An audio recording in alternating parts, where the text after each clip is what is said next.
Bon, on est reparti pour une nouvelle vidéo sur l'affaire Quentin, et oui, vous savez, ça prend des proportions absolument folles en France et en Europe, hein, et même dans le monde, voilà, il y a des gens dans le monde qui commencent à en parler, ça commence vraiment à faire péter un câble à absolument tout le monde, et justement, aujourd'hui, on a eu la conférence de presse à 17h, du procureur en charge de cette affaire, et on apprend que parmi toutes les personnes interpellées, il y en a 7 qui vont être déférées devant la justice pour les mettre en examen pour homicide volontaire. 7. Eh oui, 7 antifas de la jeune garde. On va regarder un peu tout ça, il y a pas mal de choses intéressantes, et notamment du coup Jacques-Élie Favreau qui fait partie de ces 7 personnes-là.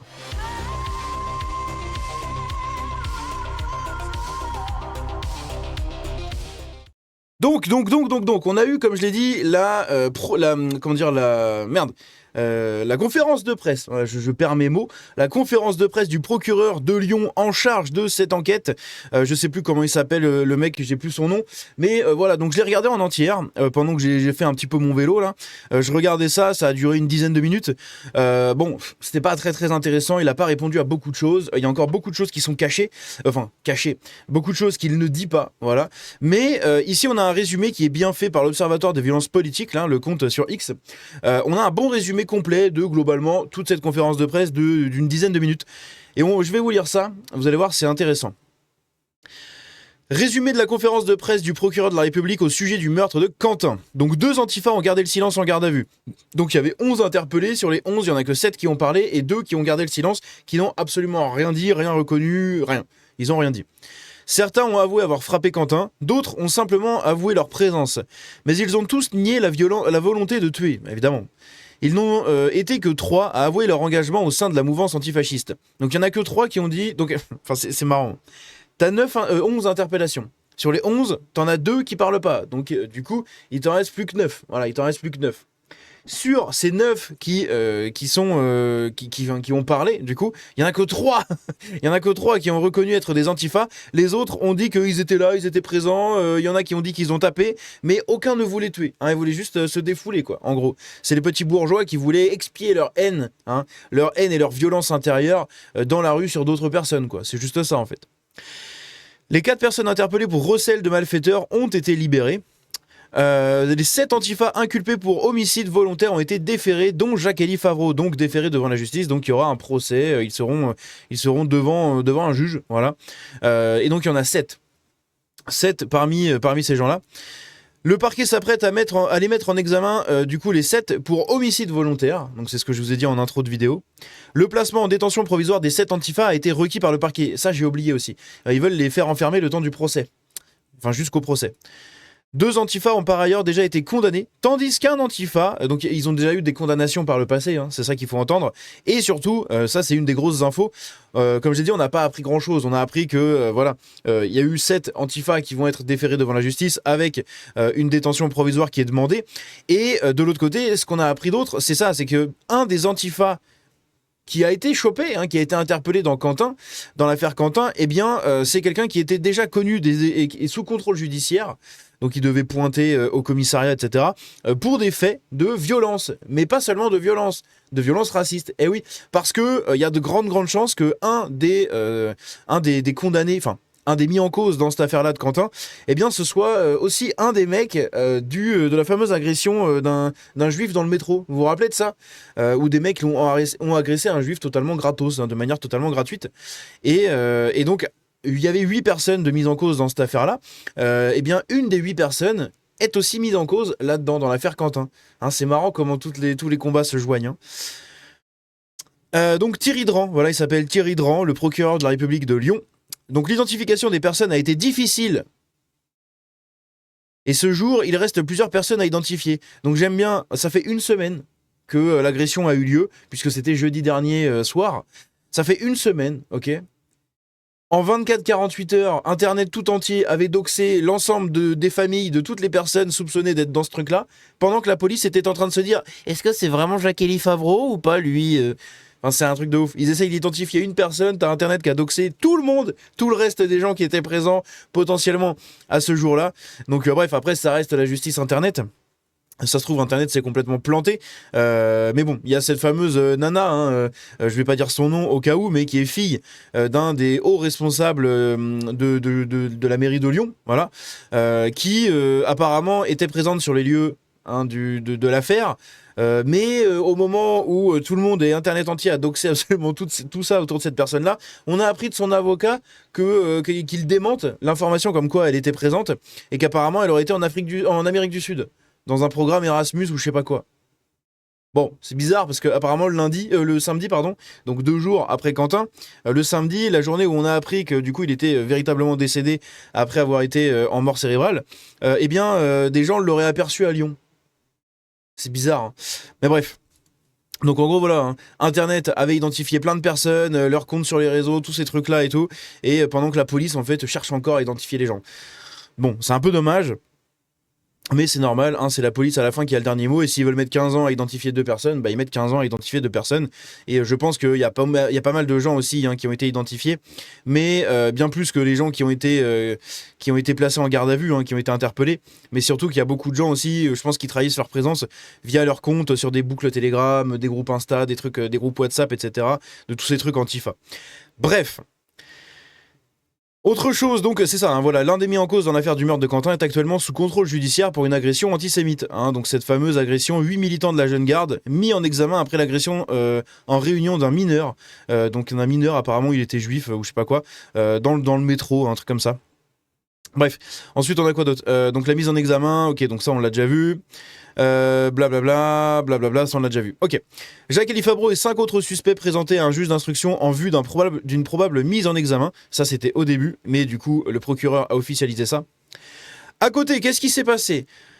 Lundi 16 février à Brest, donc il y a 4 jours, un groupe d'une quinzaine d'antifas a agressé 2 personnes qui passaient devant la permanence de la France Insoumise, rue Jean Jaurès.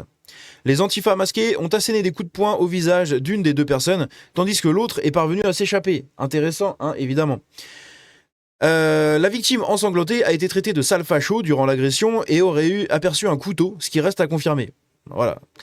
Les antifas ont ensuite pris la fuite. Pendant l'agression, alors qu'une réunion du député LFI Pierre-Yves Cadalan se déroulait dans la permanence, un militant LFI a préféré baisser le rideau plutôt que d'intervenir pour mettre fin à l'agression. Que faisaient ces antifas devant la permanence LFI alors qu'une réunion était en cours ? Comme la Jeune Garde faisait-il de service d'ordre ? Une plainte a été déposée. Ici, on a Florence, la mère de Théo, un étudiant violemment agressé le 31 janvier dernier dans un hall d'immeuble du 7e arrondissement, qui s'exprimera à la marche blanche pour Quentin. Donc la marche blanche qui est prévue à Lyon pour ce samedi. Et du coup, bah, apparemment, elle s'exprimerait aussi là-dessus. Le service public justifie l'ultraviolence des gauchistes. Et oui, hein, on a l'autre là, comment il s'appelle lui, putain, Pablo... merde. Pablo, comment il s'appelle ? Bordel, je sais plus comment il s'appelle. Putain, on m'a partagé ça. En plus, il y a des gens qui m'ont partagé ça.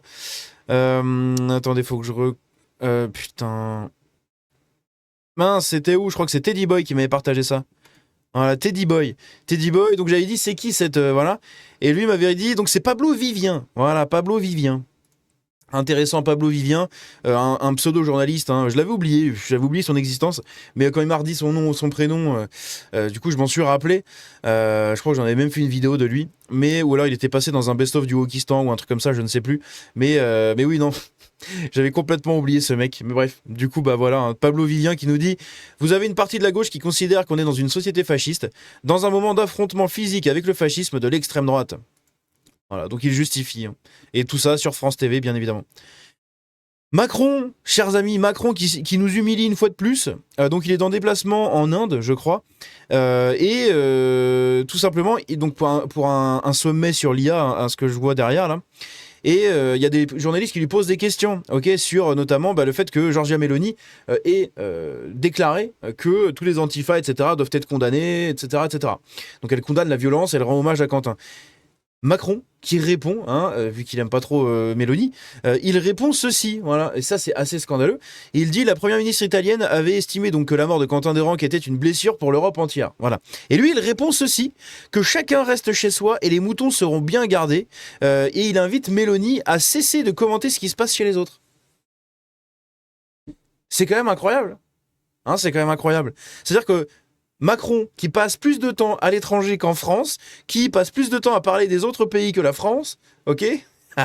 et qui passe son temps à commenter la politique d'autres pays, hein, les États-Unis par exemple, l'Italie par exemple, la Hongrie, la Russie, la Chine, bref, tous ces pays-là, ok, il n'a de cesse de commenter les actions des autres pays et lui, il chouine dès que Giorgia Meloni commente ce qui se passe en France, alors que c'est justifié, encore une fois, et que même Matteo Salvini avait mis en cause plusieurs groupes antifa qui avaient peut-être des liens ou des trucs comme ça avec la jeune garde, étant donné qu'ils avaient été pris en photo avec Raphaël Arnaud et Jacques-Élie Favreau en Italie. Voilà. Bref, donc c'est rigolo, hein, c'est rigolo. Mathilde Maya, donc c'est une des suppléantes. Ce qu'il faut savoir, c'est que Raphaël Arnaud, à l'Assemblée nationale, était assisté par 4 personnes. Dans ces 4 personnes, il y avait du coup Jacques-Élie Favreau, il y avait Robin Chandelan, Chandelan, je ne sais plus. Il y a Mathilde Maya et il y a Lounès quelque chose. Et donc cette fameuse Mathilde Maya, suppléante et collaboratrice parlementaire de Raphaël Arnaud à l'Assemblée nationale, est également membre de la Jeune Garde. C'est magnifique, hein, c'est beau comme le monde il est tout petit. Mort de Quentin Durand pour la candidate insoumise à la mairie d'Avignon, donc la candidate insoumise pour pour les municipales de 2026. La candidate insoumise d'Avignon dit que LFI n'a aucun lien avec ce qui s'est passé à Lyon. Aucun lien. Alors qu'ils sont tous reliés à la Jeune Garde et que des gens qui ont participé à cette agression font partie de la Jeune Garde. L'ancien ministre de l'Intérieur Bruno Retailleau qui s'étonne que l'exécutif n'ait pas engagé une action pour reconstitution de ligue dissoute contre la Jeune Garde. Ils l'ont pas à proprement parler, ils l'ont pas reconstitué, la Jeune Garde. Ils ont créé Éteignons la flamme et d'autres mouvements antifa. Juste la Jeune Garde continue d'exister en tant qu'entité dissoute, hein. Mais il y a pas de truc vraiment, voilà, hein, sur le papier. Parce que dans la théorie, enfin dans la pratique, évidemment que la Jeune Garde est encore extrêmement active. Quand bien même elle a été dissoute légalement, elle est toujours très active. Mais c'est marrant parce que c'est lui qui n'a jamais rien fait au gouvernement, qui chouine pour ça en disant ouais bon franchement. Vas-y, il n'y a pas plus mou qu'un Bruno Retailleau et plus débile qu'un politicien comme ça qui essaye de condamner ce genre de choses alors que lui-même a siégé là où il aurait pu faire condamner. Mais bon, bref.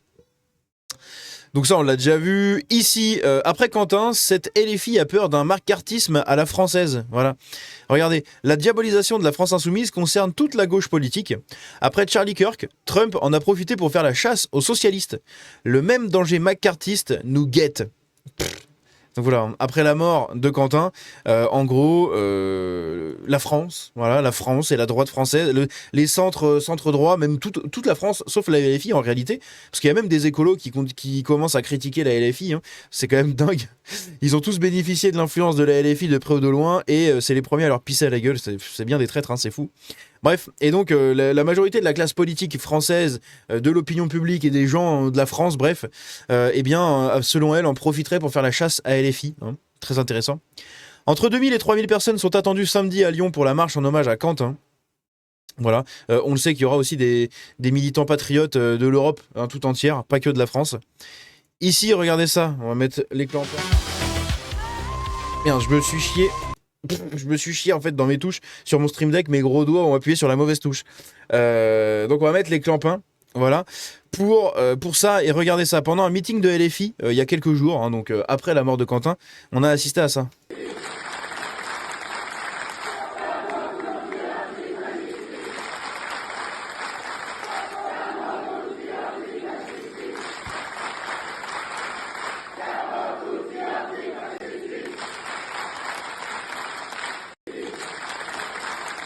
Bref, c'est magique, c'est magique. Ici, on a le streamer Balti, donc Balti, un très connu, un streamer islamiste, tout ce que vous voulez, donc c'est un pro LFI de la première heure, hein, évidemment, communautarisme et tout. Il menace ouvertement en direct. Il dit « Je vais ramener des fichiers S venus d'Afghanistan qui ont combattu à Kaboul. Eux, ils n'ont vraiment peur de rien. Il ne va pas falloir pleurer pour soutenir la Jeune Garde. » Voilà ce qu'il déclare pour soutenir la Jeune Garde. Je sais pas ce qu'il faut faire en fait de ce genre de personnes. Il va falloir les faire condamner en fait un jour, hein, je crois.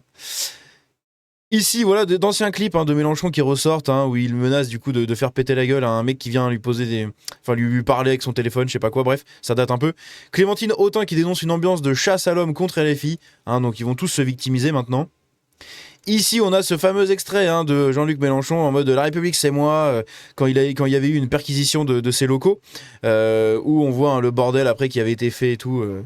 J'ai re-regardé cette séquence tout à l'heure, ça me faisait drôle en fait de revoir ça, parce que ça date un peu, ça date d'il y a 4-5 ans, un truc comme ça. Et c'est marrant en fait, même peut-être un peu plus même d'ailleurs. Mais bref, c'est rigolo. C'est rigolo de revoir ce genre d'image. Donc Macron qui appelle les partis extrêmes à faire leur ménage. Les partis extrêmes, bien sûr. Comme si le RN, Reconquête, etc. avait quelque chose à faire là-dedans. Enfin, Reconquête non du coup, mais le RN, etc. avait quelque chose à faire là-dedans. Pas du tout en fait. Pas du tout. Donc bref, au lieu de dire la LFI et de cibler vraiment pour une fois, d'être droit dans ses bottes et de cibler le parti en question, il préfère dire oui, les extrêmes doivent faire du ménage dans leur rang. Il va te faire foutre. Mélenchon en meeting à Lyon la semaine prochaine, il ne recule vraiment devant rien. Voilà, il y a un meeting de Mélenchon prévu pour le 26 février à 19h avec du coup la candidate à la mairie de Lyon, Anaïs Bellouassa, qui...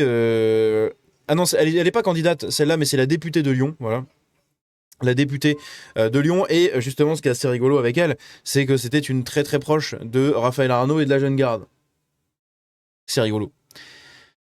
On a des trucs comme ça, les antifas de Rennes qui ont partagé en story ou quelque chose comme ça, un texte que je vais vous mettre juste ici. Donc, ce samedi 21 février au Parlement de Bretagne à 11h, le Jarl appelle l'extrême droite à se rassembler pour rendre hommage au néo-NZ Quentin. Depuis maintenant plusieurs jours, tous les partis politiques cherchent à criminaliser encore plus les antifas, blablabla. La gauche n'a cessé de se dissocier des camarades présents ce jour-là, et pour certains et certaines interpellés récemment. Nous rappelons que pour nous, l'antifascisme n'est pas une posture morale, mais le fruit d'une multitude de pratiques parfois offensives pour empêcher notamment l'existence des fascistes dans l'espace public, bon blablabla. Donc, il y a le Jarl, du coup, pour la Bretagne, qui veut organiser un rassemblement en hommage à Quentin. Et voilà, de toute façon, vous avez... je viens de vous lire le texte, il n'y a rien de plus à dire de plus. Rien de nouveau à dire. Municipal 2026 de LFI à Avignon, il y a des images des suspects de la Jeune Garde concernant le meurtre de Quentin. Donc on a Robincé et Jacques Elie au meeting de la candidate Mathilde Louvain le mois dernier. Voilà, ils sont juste là. Là, il y a Raphaël Arnaud à droite, là vous avez Jacques Elie, et ici dans le public, vous avez ce cher petit Robincé. Jean-Michel Aulas veut voir le portrait de Quentin affiché sur les mairies de Lyon. Par ce symbole, Lyon n'honorera pas seulement un de ses fils, elle marquera son refus de la violence et de la haine. Intéressant. Le porte-parole de la Jeune Garde, donc Sem Yoldas, candidat... Ou alors non, c'est l'autre, Zinedine, je sais plus quoi. Je sais plus, putain, je crois que non, c'est Sem Yoldas, machin. Là. C'est le candidat de Strasbourg, qui accuse la France Insoumise de lâcher les antifas pour sauver Raphaël Arnaud. Et enfin ici, Antoine Diers affirme qu'on assiste à la radicalisation de Mélenchon et à la fin de LFI. On assiste à la mort de LFI, on a assisté à une radicalisation de Mélenchon jusqu'à soutenir ceux qui commettent la violence politique au nom de LFI. Bref, vidéo très chargée encore une fois, je vous souhaite à tous une très très bonne soirée, on continue de suivre cette affaire, je vous l'avais dit encore, mais je pensais que la justice allait être un peu plus rapide. Bon, là, apparemment ils vont être déférés devant un tribunal et tout, donc ça a l'air quand même d'avancer pas mal comme il faut. Mais quand même, on continuera de suivre tous ces événements puisque c'est quasiment du temps en temps direct, enfin en temps réel, je veux dire, le suivi qu'on fait nous autres créateurs et journalistes, etc. Donc voilà, n'hésitez pas à lâcher votre petit pouce en dessous et encore une fois, je vous remercie à tous pour votre soutien. Et merci à tous pour le live d'hier soir, c'était encore une fois un excellent live. Bref, passez une très bonne soirée, on se retrouve très bientôt, ciao.